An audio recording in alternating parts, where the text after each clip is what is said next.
right, Leafs Nation, patience is running out. The team that ended the 2025-26 season with promises of renewal, intensity, and identity now finds itself drowning in doubts and inconsistencies. Wins are rare, mistakes keep repeating, and what was supposed to be a new chapter is starting to feel like the same old story. While Craig Berube tries to find answers behind the bench, the tension behind the scenes is boiling, and the message is clear. Changes are coming. The Toronto Maple Leafs, who began the year dreaming big, now need serious adjustments if they want to avoid a collapse before Christmas. And the question is, who's going to be left standing in all this? Today, we're breaking down 3 players who are officially on the hot seat, names that might not last on a roster through November. We're diving deep into stats, line dynamics, and what's really happening behind the curtains at Scotiabank Arena. Player 1, Cayden Primeau. What's up, Leafs Nation? Welcome back to the channel. After a month full of doubts, mystery, and speculation, we finally have a concrete answer regarding the most sensitive position for the Toronto Maple Leafs, the goaltending. Joseph Woll, who had been away since before the regular season started due to personal reasons, is back. And with that, the inevitable question arises. What happens now with Cayden Primeau and the team's goalie rotation? Today, we'll dive deep into the story, from the context behind Woll's absence to the technical and tactical impact of his return. We'll break down how Toronto handled the early season void, what Primeau's role was during that stretch, and what this move means for the team's future, both in the NHL and within the development system alongside the Toronto Marlies. Joseph Woll's 2025-26 story began before the first puck even dropped. During training camp, the 26-year-old goaltender, one of the Leafs' most promising system players, was excused from the team for personal reasons. Toronto kept things quiet, as usual in these situations. The official statement used the term personal matter, without further details. But as time went on, Woll's absence began to weigh heavily, both inside the locker room and across the media. With Ilya Samsonov off the roster since the end of last season, and Matt Murray still dealing with physical issues, Toronto found itself without a trusted goalie to start the year. That's when Anthony Stolarz stepped in, newly signed and chosen to take the temporary starter role. But behind that decision, a bigger dilemma lingered. Who would back him up? On October 10th, with the season about to begin, the Leafs took advantage of a surprise market move. The Carolina Hurricanes had placed Cayden Primeau on waivers, and Toronto didn't hesitate. They claimed him. Primeau, 26, was coming off modest stints with Montreal and Carolina. The son of former Philadelphia Flyers captain Keith Primeau, he's always carried the promising but unfulfilled label, solid technique, good rebound control, quick reflexes, but inconsistent. A goalie who once looked destined to be an NHL starter, but has yet to find stability. In Toronto, his mission was clear, be a short-term solution.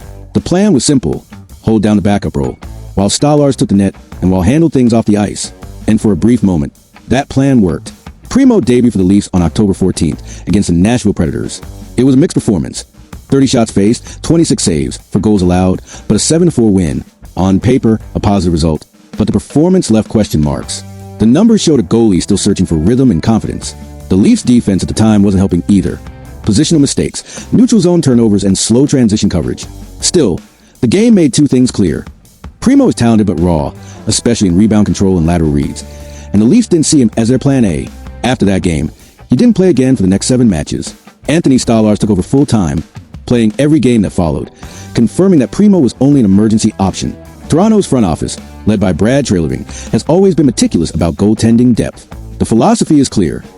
Keep 3 NHL-ready goalies, even if one plays with the Marlies. With Woll out, Primeau was a necessary bridge, but the long-term plan was always to restore the Woll-Stolarz tandem as soon as possible. Treliving knows that goaltending stability is what sustains Craig Berube's system, a coach who demands defensive intensity and constant communication between goalies and defensemen. Without Woll, that synchronization vanished. The defense sat deeper, defenders hesitated to pressure puck carriers, and the team struggled to exit the defensive zone. Woll's return, then, isn't just an individual story. It's a tactical piece falling back into place. When comparing Woll and Primeau, their contrasting styles stand out. Joseph Woll is a technical, methodical goaltender. Excellent positioning, calm under pressure, rarely chaotic in the crease. Cayden Primeau is more reactive, playing on instinct and agility.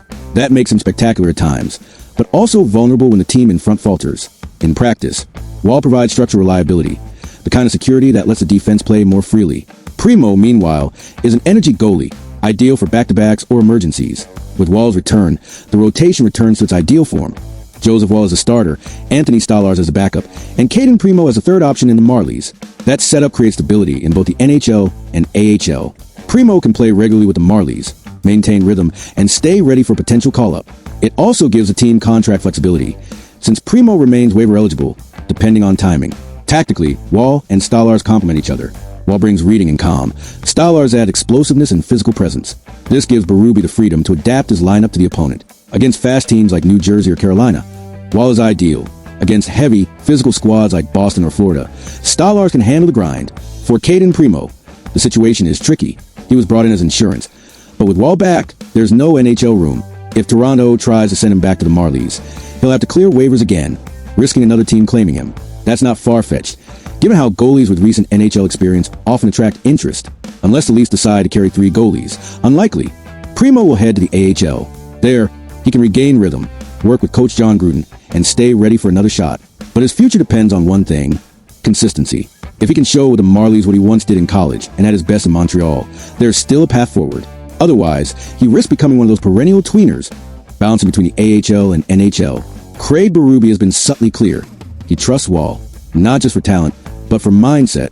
Woll is known inside the locker room as calm, disciplined, and respected. His return to practice was met with enthusiasm. Defenders like Morgan Reilly and TJ Brody highlighted how much his communication matters. He constantly talks during play, guides breakouts, and reads opposing forechecks exceptionally well. That chemistry is vital, something Primo, as a newcomer, hasn't had time to build yet. The Leafs' plan is clear. Woll is a long-term starter. At 26, he's entering his physical and technical prime. If he stays healthy and consistent, Toronto might finally find the goaltending stability it's lacked since Frederik Andersen. Stallars remains a strong, reliable backup, a role he's filled efficiently in Anaheim and Florida. And Primo? His job now is to wait, develop, and be ready whether that chance comes in Toronto or elsewhere. Being a goaltender for the Maple Leafs is different. It's a spotlight position, constant media, fan, and historical pressure. Since Ed Belfour, few have achieved lasting stability. Jack Campbell had a spark. Samsonov brought flashes, but the team has oscillated between hope and frustration. Joseph Woll represents more than a return. He's a symbol of continuity and identity. A homegrown goalie who understands the franchise's culture and the weight of wearing blue and white. In the end, Joseph Woll's return isn't just the end of a mystery. It's the restart a plan Toronto had all along. With Woll and Stallars, the team gains stability. With Primo and the Marlies, it retains depth. And, most importantly, it regains confidence in a position that defines games and seasons. The next step now is seeing how Woll adjusts to the NHL pace again. The talent is there. The structure is there. And if he can turn this return into consistency, the Leafs might finally say they found a true number one. And now I want to hear from you, Leafs Nation. Do you believe Joseph Woll can truly take over the net long term? Or do you think Toronto still needs to look at the market for another goalie to solidify the position? Drop your thoughts in the comments. The debate is open. Player 2, Easton Cowan. Now the talk is about one of the most anticipated names in Toronto in recent years. After dazzling the junior hockey world and dominating headlines in the OHL, Easton Cowan finally experienced the moment every young player dreams of, making his NHL debut wearing the blue and white of the Maple Leafs. He had 2 monster seasons in London, a preseason full of energy, and a training camp where he made it clear, this kid is not just hype. And so, just before the official start of the 2025-26 season, came the call. You're going to the NHL. The city buzzed. The fans went wild, and the Leafs believed they were about to witness the beginning of a new offensive era. But the transition to the best league in the world is rarely easy. And so far, Cowan has been learning that the hard way. The 20-year-old faced some physical issues and has been limited to just 5 games so far. He has 2 assists, flashes of talent, good playmaking instincts, but still a game that needs time. Time to grow, adjust to the pace, and understand the weight of facing experienced defenders night after night. Cowan even had the dream opportunity, a spot on a line with Austin Matthews and Matthew Knies. It seemed like the perfect setup. Matthews as the offensive anchor, Knies as the physical complement, and Cowan bringing energy and vision. But in practice, the chemistry didn't last long. The reaction time, the strength of opponents, and the execution speed in the NHL demanded adjustments he's still learning to make. Coach Craig Berube also tried to find other fits, moving Cowan between supporting lines, and even using him in specific forechecking situations. Effort was never the issue. Cowan competes, skates hard pressures, and tries to create chances every shift. But his defensive reads, off-puck positioning, and control under pressure still need refinement. Things that consistent ice time in the AHL can develop better than limited fourth-line minutes in the NHL. And that's where the story becomes more realistic. With Scott Lawton nearing his return from injured reserve, it's almost certain that Cowan will be the one making room on the roster. And that's not a setback. In fact, it's part of the natural development process.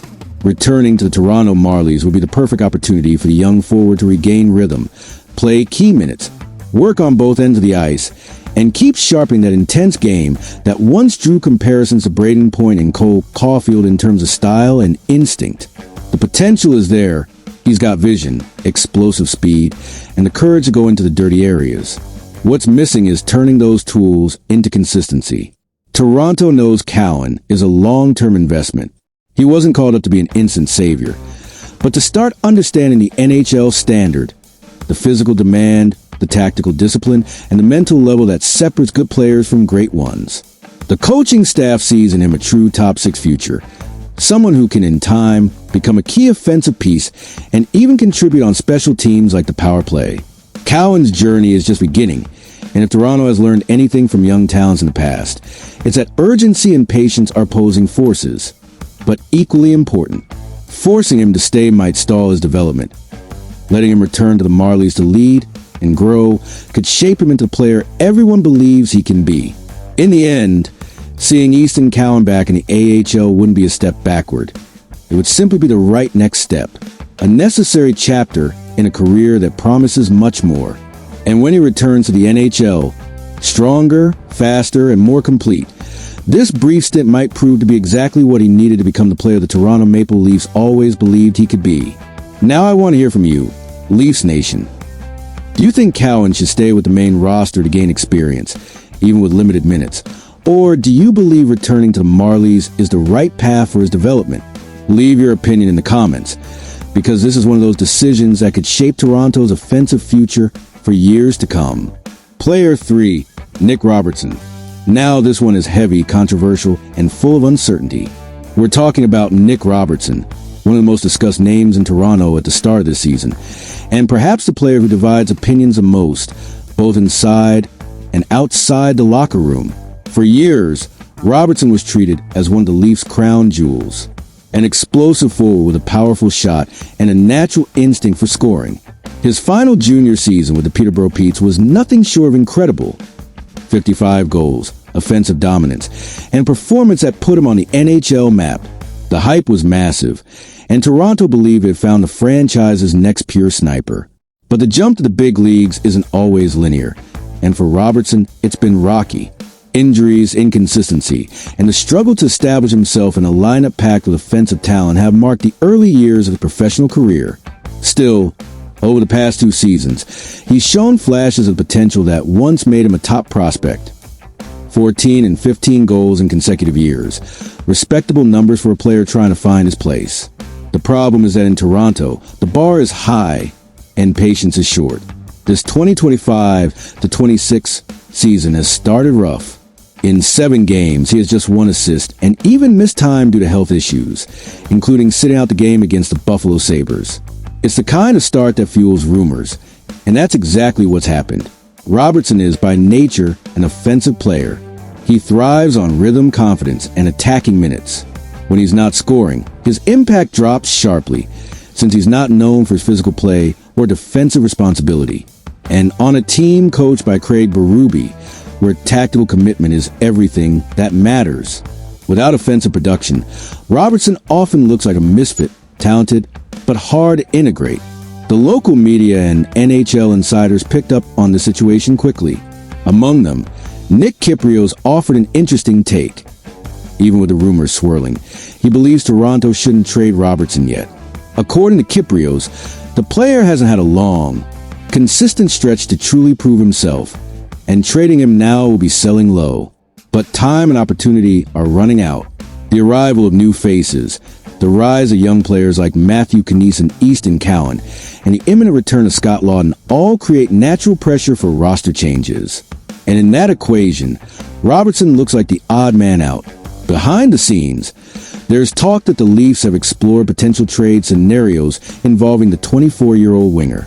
Nothing concrete, but the fact that his name keeps circulating shows that management is at least open to listening. And it makes sense. A player with a skill set still holds value. Rebuilding teams like Anaheim, Chicago, or even San Jose might view him as a medium-term project worth betting on. The dilemma is clear. Does Toronto still believe in Nick Robertson? He's got the talent, the shot, and the speed. But his game needs something beyond skill. It needs identity. And maybe that only comes with a fresh start somewhere else, in an environment with less pressure and more room to make mistakes and grow. The Leafs system is demanding. Berube wants players who compete in all three zones, close gaps, and win battles along the boards. So far, Robertson hasn't shown that consistency. His off-puck game remains limited, and when his confidence dips, the shine of his shot, his biggest weapon, fades away. Still, there's a feeling among fans, and even some teammates, that giving up on him now would be a mistake. At 24, he's just entering his physical prime and could still blossom with the right maturity. Many players needed a change of scenery to find their best version. Examples like Anthony Duclair, Sam Bennett, and Valeri Nichushkin prove that sometimes a new system changes everything. If Toronto decide to keep him, the ideal approach would be to give him a real stretch of consistent minutes, maybe in an offensively driven third line, where he can play freely and build rhythm. But if the choice is to trade him, the return should at least make sense. A reliable defenseman, a strong prospect, or a contract of similar value. In the end, Nick Robertson represents more than just a statistical question. He's a symbol of a bigger issue Toronto has faced for years: how to develop young talent in an environment of constant pressure. Sometimes a player has everything needed to succeed, but the context around him just doesn't allow it. If this really is the end of Robertson's chapter in Toronto, may it end with the sense that he still has a lot of hockey left, maybe just in another city. And if he stays, may this be the season where he finally finds a confidence that once made him a junior phenom. And you, Leafs Nation, do you think Toronto should keep believing in Nick Robertson, or is it time to look for a trade that refreshes the roster? Leave your opinion in the comments and tell me, is this still a project worth believing in, or is it time to turn the page? And that's it, Leafs Nation. 3 stories that perfectly sum up Toronto's current moment. The return of Joseph Woll, bringing stability and confidence in net. The experience of Easton Cowan, a young player learning the pace and pressure of the NHL. And the uncertainty surrounding Nick Robertson, a talent still searching for his place in the system. Each of these situations reveals a different side of the same challenge: how the Leafs balance the present and the future. A team that wants to win now, but must also develop the players who can sustain that success in the years to come. And that's where you come in, fans. Hit the like button to support the channel and help more Leafs fans find this content. And if you're not subscribed yet, do it now so you don't miss any analysis, rumors, or updates on the team. We'll keep following every step of this journey, whether it Woll's solid return, Cowan's growth, or the unfolding of the Robertson saga. And of course, comment below which of these 3 stories stands out most to you. Do you trust Woll to be the long-term number 1? Do you think Cowan should stay with the Leafs or go back to the Marlies to develop? And what would you do with Robertson? Keep, trade, or give him one last shot? Your voice is what keeps this community growing. So leave your thoughts and let's talk about it. Leafs Nation, like the video, subscribe, and hit the notification bell. Because in Toronto, the ice still has a lot of stories left to melt.